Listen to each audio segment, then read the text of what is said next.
बनाई बिन भी ना करती, क्योंकि सर मैथ में रोज करवाते हैं तो बहुत अच्छी एक्टिविटी है ना। अब इस एक्टिविटी में सर एक बार फिर दोहराई करवा देते हैं आपको। देखिए एक बार आपने क्या बनाया, पतंग, तो सर बताएंगे कि मैथ में क्या हो रहा था। कौन सी आकृति में मैंने बताया देखो आप लोगों की एक्टिविटी में करवा कितना 1 2 3 4 ये कौन है? इसमें क्या होती है, ऊपर वाली जो भुजाएं होती है ये होती है बड़े बड़े, और ये सारे सुन लो ध्यान से, सर बता रहे। और इनके जो ये कारण, ये भी कारण, इनको क्या क्या आपस में कितने काटेंगे 90 डिग्री और इक्वल, ठीक है ना। अब ये पतंग की आकृति जो तुम लोगों ने बैठ के वो बनाई होती, चार साइड तीन साइडों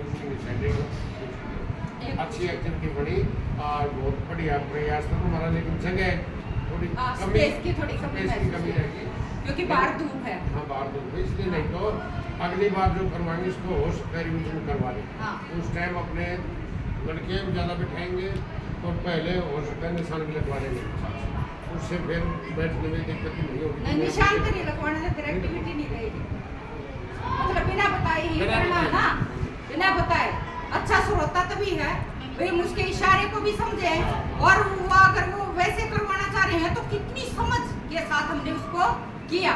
एक्टिविटी इसलिए ही है ये, तो ये बहुत अच्छी पूरे ये अपने त्रिभुज की और समद्वि भाव पहले एंगल की समकोण की बताई थी ना। हाँ समकोण बनाया। समकोण होता है, समकोण का मतलब आप लोगों को पता चलिए कितने डिग्री का एंगल होता है, कितने डिग्री का बताओ। 90 डिग्री का। कितने डिग्री का? 90।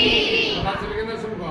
और पहले भी बताया था, पहले मेरे ख्याल में कम से कम 20-30 बच्चे से होंगे जिनको नहीं पता था, पता चल गया। अब शायद सबके क्लियर हो गया होगा बेटे। तो एक्टिविटी करवाई मैडम ने 90 डिग्री का कोण, तुम जो हो स्टूडेंट को बना के दिखा दिया और लड़की ने बता दिया कि ये समकोण बन गया। पता चला अब पतंग की आकृति का बेटा पता चल गया।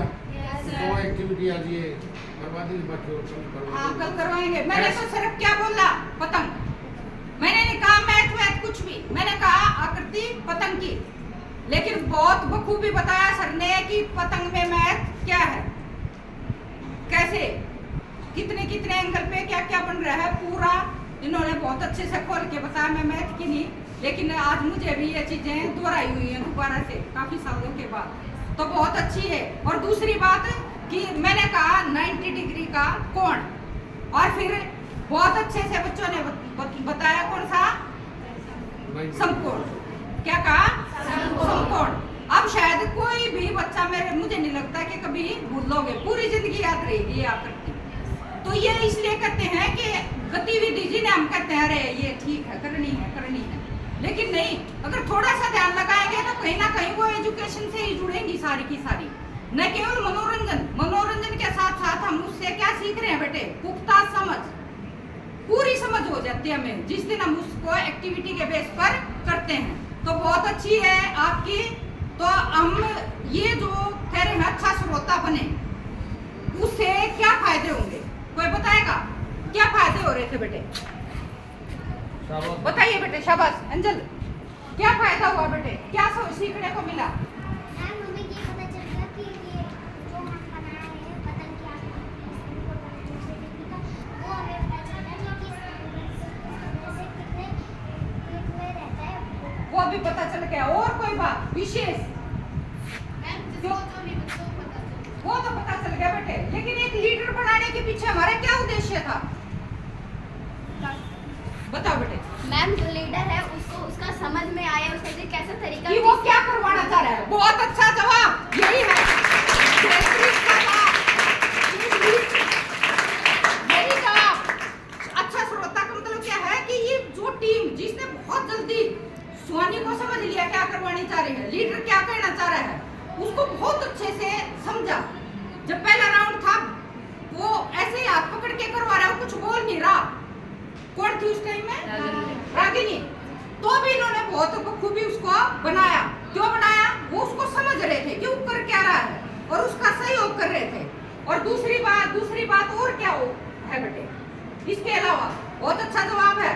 और बेटे बताओ बेटे, आरती बताएगी। ध्यान केंद्रित करना बेहद जरूरी है।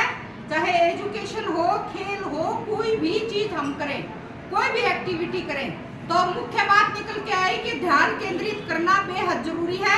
ध्यान केंद्रित करेंगे तो हम चीज को समझेंगे, समझेंगे तो हम करेंगे भी, और अपने लीडर को समझने का मौका भी मिला बिना बोले, उसके इशारों को समझना, तो उसके बारे में हमें पता लगा कि आखिर करवाना क्या चाह रहा है। तो बहुत बड़ी, ये बहुत अच्छे उद्देश्य के साथ ही एक्टिविटी है बेटे, समझ आ रही है। अब हम मैजिक, जो हमारी मैजिक शीट है, जो नोटबुक है, उसके अंदर इसी तरह से हमने समबाहु बनाया था ना, इसी से संबंधित, जैसे इन्हीं चित्रों से संबंधित, हाँ। जैसे बेटा समानांतर चतुर्भुज है, समलंब है, समबाहु त्रिभुज है, समद्विबाहु त्रिभुज है, हाँ। विषमबाहु है, या समकोण है, न्यूनकोण है, अधिकोण त्रिभुज है, हाँ। तो अपन मैजिक उसको बना सीट के पे। डालेंगे। और बच्चे जैसे लड़कियां, तो लड़की इसी तरह से दिखानी है, लड़की ही बनानी है बेटे, क्योंकि तुम्हारे ड्राइंग बहुत अच्छी है। इसी तरह वर्ग भी बना सको बेटा, ये भी बना सकते हो ना। और कल आयत भी कल ऐसे। 6 दे दो, 10 छह दे दो। 6 दे दो आप त्रिभुज, तीनों तक त्रिभुज हो जाएंगे कोणों के आधार पर और भुजाओं के आधार भुजाओं पर, के तीन आधार छह होगी। ठीक है बेटे, बढ़ जाएगा ना यूं ही लड़कियां बना के। प्लेन पेपर है कपड़ा, हमने मैजिक शीट ऐसी लगवाई है कि प्लेन पेपर पे बनाएंगे हम, और इधर जो प्लेन पेपर से दूसरी है उसमें लिखना है कि सेशन नंबर 10 एक्टिविटी कौन सी थी, अच्छा श्रोता बने, क्यों बने, है ना। तो उसके उद्देश्य, एक्टिविटी के, गतिविधि के उद्देश्य, तो हमें लिखना है कि हमने इसमें क्या क्या सीखा, क्या क्या सिखा के गई, लीडर को समझना, है ना। उसके अभिनय के द्वारा मूक जो बोलते नहीं हैं उनको हम बखूबी समझ सकते हैं अगर थोड़ा जानते हैं तो। सामंजस्य स्थापित करना। सामंजस्य, एक दूसरे के साथ तालमेल, सामंजस्य, जैसा कि सर बता रहे हैं, बहुत अच्छे पॉइंट है ये। सामंजस्य स्थापित करना, एक दूसरे के साथ तालमेल, मैं यहाँ बैठूंगी, मैं यहाँ बैठूंगी, तू यहाँ बैठेगी, जल्दी करो, और एक टीम को जिताने का जज्बा, ये भी था ना, टीम वर्क, कि हमें तो जीतना ही है, कोई दूसरी टीम ना जीत जाए, ये भी था। एक प्रतिस्पर्धा की भावना आई, है ना, प्रतिस्पर्धा की भावना आई। लीडरशिप कैसा होना चाहिए, अगर लीडर अच्छा होगा तो टीम वर्क भी अच्छा होगा। ये पॉइंट लिखने हैं बेटे उसमें सारे, है ना। और चीज था, और अभिनय करना भी हमने सीखा, रागिनी। मैम इसमें ये भी था कि जो हमें आकृति मिली है वैसी बने, जैसे हमें पतंग की आकृति मिली तो हमें ऐसा लगा था कि पतंग ही बने, उसके अलावा और कोई आकृति ना दिखे। ना दिखे, बिल्कुल क्लियरली वो बहुत अच्छा। आकृति बने, बहुत अच्छा जवाब।